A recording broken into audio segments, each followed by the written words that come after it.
전해드린 대로 이재명 대표의 최측근으로 꼽히는 김용 전 부원장의 정식 재판이 오늘 시작됩니다. 네, 관련 내용 백성문 변호사, 정현주 변호사와 함께 자세히 짚어보도록 하겠습니다. 안녕하세요. 네, 안녕하세요. 자, 김용 전 부원장이 남욱 변호사로부터 받은 돈이 이제 8억 4,700만 원이잖아요. 검찰은 이게 대선 자금으로 쓰였다고 네. 보고 있는 거죠. 네, 맞습니다. 지금 통상적으로 이 정치자금법 위반이나 뇌물 사건 같은 경우에는 예. 돈을 계좌로 입금하거나 눈에 보이게 주진 않죠. 예. 그러니까 보통 현금으로 지급이 되기 때문에 뭐 일단은 통상적으로 이런 류의 사건은 돈을 준 쪽에서 얘기를 한 것이 현실적으로 입증이 되는지에 따라서 유무죄 판단이 갈리는데 검찰이 기소를 한 이유는 지금 남욱 변호사의 측근 이모 씨가 메모해놓은 메모장 거기에 이제 대략의 일시하고 금액이 써 있고요. 예. 그다음에 지금 이 돈이 남욱의 지시로 돈을 만들어서 정민용 변호사, 유동규 씨, 그다음에 김용 부원장으로 건너갔다라는 건데요. 이 관련자들이 그 건너간 돈의 액수하고 장소들을 거의 일치하게 진술을 했던 것으로 좀 알려져 있습니다. 예. 그러면 거기에다가 이제 이 돈을 마련한 출처까지, 그러니까 어떻게 돈을 만들었는지 이 출처까지 진술을 했다는데 이런 정도 확보가 됐기 때문에 이제 김용 전 부원장이 구속이 된 거고요. 이제 법원에서 이에 대해서 지금 현재 검찰의 수사 관련자들의 진술에 신빙성이 있는지 여부에 따라서 유무죄 판단이 갈릴 것으로 보입니다. 예. 네, 앞서서도 전해드렸지만 김용 전 부원장의 공소장에는 이재명 대표의 이름이 57번이나 등장하는 것으로 알려졌습니다. 그렇다 보니까 둘의 관계가 그만큼 친밀하고 정치적 공동체가 아니냐 이렇게 검찰은 판단을 하고 있는 것 같은데 이재명 대표를 재판의 증인으로 부를 가능성도 있을까요? 사실 이 공소장에는 김용 부원장에 대한 이야기는 48회, 그러니까 김용 부원장의 이름이 48회 나오는데요. 이재명 대표에 대해서는 57회가 나오니까 이재명 대표가 더 많이 나온다라는 것 때문에 사실상 이재명 대표를 향한 공소장이 아니냐라는 얘기가 그 당시부터 나왔습니다. 그만큼 그 김용 전 부원장이 지금 이재명 대표의 측근이라는 사실은 잘 알려져 있고 본인도 인정했던 사실이기 때문에요. 김용 전 부원장이 정치 자금을 받은 것 자체가 본인을 위해서 받은 것이 아니라 이재명 대표 대선 자금으로 쓰기 위해 받았다라는 것이 검찰의 논리인 것이고 그런 부분에 대해서 검찰이 뭔가 입증할 수 있는 증거들을 좀 내놔야 될 것 같습니다. 지금 현재로서는 일단 이 공소장에 이재명 대표 이름이 많이 나오기는 하지만 공범으로 적시하지 못했거든요. 그럼 그만큼 이재명 대표가 직접적으로 관련돼 있다라는 증거는 아직까지 확보하지 못한 것이 아니냐라는 생각을 해볼 수밖에 없고요. 그렇기 때문에 이 재판 과정에서 김용 전 부원장이 과연 어떤 진술을 할 것이고 그 진술에 따라서 이재명 대표까지 이 영향이 미칠지는 좀 판단을 좀 유보해야 될 것 같습니다. 지금 공소장 말씀하신 예. 것처럼 이제 뭐 네. 공소장이나 뭐 이런 것에서는 이재명 대표의 연관성이 그렇게 크게 드러나지 않는다고 했는데 그래도 이제 검찰이 57번이나 공소장에 이재명 대표의 이름을 쓴 것을 보면 어느 정도 검찰이 좀 뭔가를 잡고 있는 그런 게 아닐까요? 그러니까 일단 공범관계를 적시하지 않았기 때문에 조금 전에 말씀하셨던 것처럼 이재명 대표가 직접 관여했는지 여부에 대해서는 아직까지는 입증이 예. 되지 않은 것 같고요. 근데 공소장에 그렇게 이름이 많이 드러날 수밖에 없는 게 지금 현재 검찰이 지금 기소한 이 혐의가 정치자금법 위반인데 대선 자금이잖아요. 예. 이재명 후보 대선 경선 자금입니다. 그 당시. 지금 검찰의 입장은. 그러면 이재명 대표 이름이 많이 나올 수밖에 없는 것이고 그러니까 검찰 입장에서는 그 정도 이름을 57회 정도 적시를 했다라는 건 검찰 내부적으로는 사실상 공모관계가 있다고 의심을 굉장히 많이 하는 거예요. 네. 왜냐하면 이 돈을 받아서 본인의 이익을 위해 쓴 게 아니라 이재명 대표의 대선 경선 자금으로 사용했다는 게 검찰의 논리이기 때문에 그렇습니다. 그래서 좀 전에 말씀하셨던 것처럼 일단 재판 과정에서 지금 현재는 김용 부원장이 전부 이제 공소사실을 부인하고 있는 상황입니다만 만약에 뭐 어느 정도 혐의를 인정하는 진술을 한다거나 하게 되면 파장은 굉장히 커질 수밖에 없는 그런 상황입니다. 그러니까 이제 검찰이 아무래도 이제 야당 대표기도 하고 이재명 대표가 그런 상황에서 이제 어느 정도 이름을 적시를 할 때는 네. 어느 정도 그 감수를 할 거 아니에요? 네, 그런 위험 그렇죠. 같은 거를. 네. 그렇다면 이 위험을 감수하면서도 57번이나 썼다는 것은 검찰로서는 확실한 자신감이 있는 것 같은데 어떻습니까? 그러니까 일단은 제가 말씀드렸던 것처럼 정말 확실한 자신감이 있었으면 이번에 공모관계 적시를 했을 거예요. 근데 네.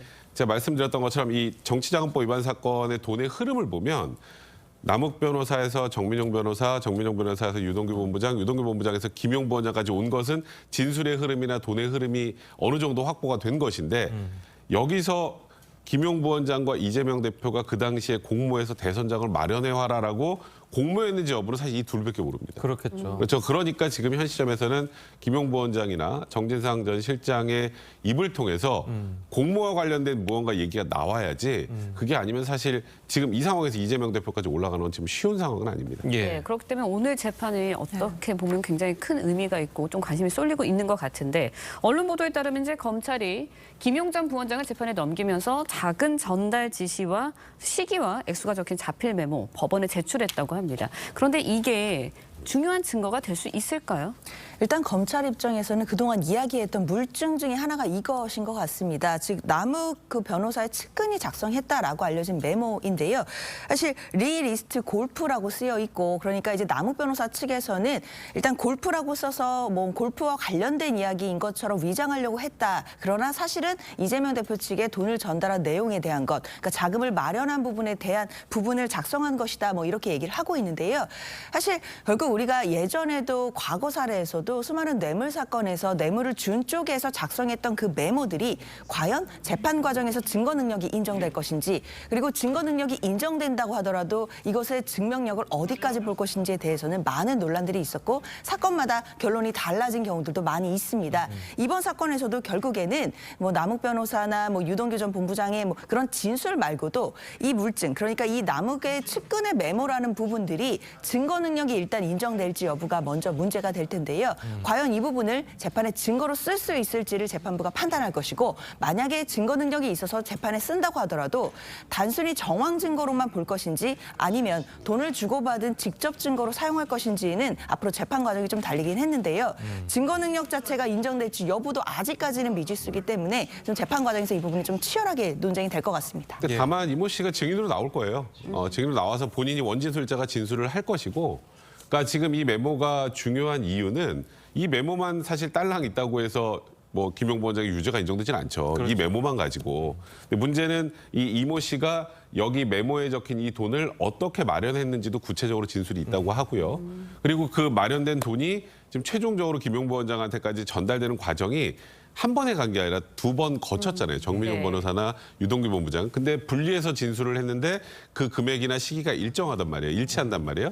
그렇다면 그것과 합쳐서 이 메모의 증명력은 굉장히 높아질 수 있죠. 근데 결국 이제 이 이모 씨가 법정에서 증인으로 나와서 이 관련된 내용을 어떻게 진술하는지가 굉장히 중요한 상황이고 과거에 통상적인 정치자금법 위반 사건이나 뇌물 사건에 나온 메모보다는 이번에는 다른 관련자들의 진술과 이 메모가 일치하기 때문에 완전히 좀 의미가 좀 그 과거의 사례보다는 좀 더 크지 않을까 저는 개인적으로 생각이 듭니다. 아까 이제 변호사님께서 이제 이재명 대표와의 연관성을 하려면 이제 김용 네. 부원장이나 정진상 실장의 입에 달려 있다라고 말씀을 하셨는데 만에 하나 이 재판 결과에 따라서 네. 김용 부원장이나 정진상 실장이 뭔가 증언을 할 가능성이 있습니까? 어떻습니까? 그러니까 사실 이게 만약에 이건 가정입니다만 예. 김용 부원장 입장에서 본인을 위해서 사용된 돈이 아니고 이재명 그때 당시 후보를 위해 사용된 돈이었다면 본인도 사실 전달책입니다. 그러면 그렇죠? 그러니까 만약에 제가 그렇겠죠. 가정법으로 말씀드리는 건데 그렇다면 본인이 지금 굉장히 중하게 처벌을 받을 수 있는 상황에서 진실을 만약에 그게 진실이라면 진실을 얘기한다면 본인의 형량이 확 줄어들 수도 있는 거란 말이죠. 그런 걸 고려한다면 뭐 소위 재판 과정에서 본인이 더 이상 부인하는 게 의미가 없다고 판단된 경우 그럴 경우에는 진술을 바꿀 가능성도 배제할 수는 없습니다.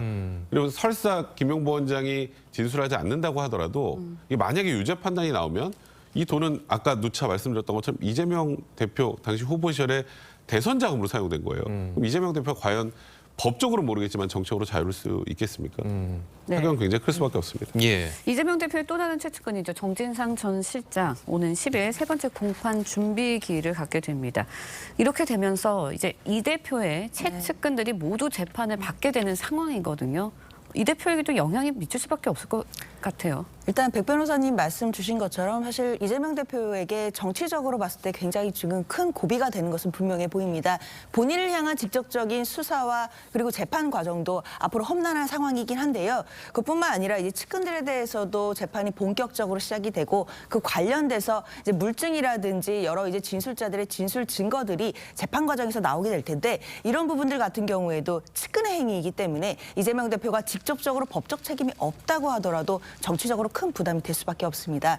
그러나 그것과는 별도로 이재명 대표가 직접적으로 받고 있는 혐의에 대해서는 수사 절차, 재판 절차에서는 또 나름대로의 방어권을 행사하고 있기 때문에요. 그것과 맞물려서 그러니까 즉 사법 리스크와 또 정치적인 리스크가 맞물려서 이재명 대표에게는 쉽지 않은 봄이 될 것 같긴 합니다. 그러니까 이제 뭐 이 김용 부원장이나 정진상 전 실장의 재판 결과에 따라서 이재명 대표가 추가로 기소될 가능성도 있는 거겠죠. 아, 그렇죠. 그러니까 이게 만약에 다 인정이 된다면 그리고 실질적으로 제가 늘 말씀드린 것처럼 이 돈의 사용 용처가 이재명 대표와 관련된 곳이라면 예. 그거는 공모관계가 충분히 추정될 수도 있겠죠. 그렇기 때문에 지금 뭐 이 재판의 결과 넘어서서 아마 지금 이 부분에 관련된 수사도 지금 당연히 검찰에서 계속 진행을 하고 있을 겁니다. 공모관계와 관련해서. 그게 인정이 된다고 판단한다면 이재명 대표가 나중에 이제 기소될 때 이번에 1차적으로 기소가 곧 되겠습니다만 그 외 추가 기소될 때 이런 혐의들이 추가될 가능성도 배제할 수 없는 그런 상황입니다. 예, 네. 알겠습니다. 자, 오늘 두 분 변호사님 말씀 여기까지 듣겠습니다. 잘 들었습니다. 고맙습니다.